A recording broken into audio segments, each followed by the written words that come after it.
King সিনেমার শুটিংয়ে আহত হয়েছেন বলিউড বাদশা খ্যাত শাহরুখ খান। টাইমস অফ ইন্ডিয়ার এক প্রতিবেদন অনুযায়ী চিকিৎসার জন্য তাকে যুক্তরাষ্ট্র পাঠানো হয়েছে। তবে আহত হওয়ার খবরটি পুরোটাই গুজব।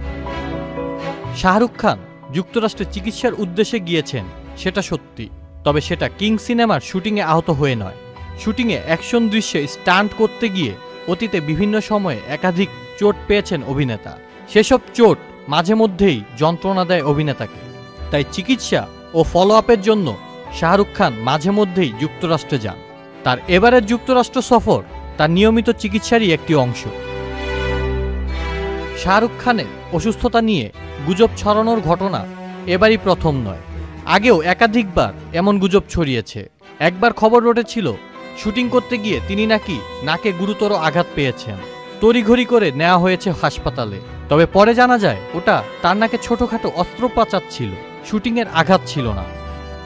আলসাফুল ইসলাম আকিফ, চ্যানেল আই।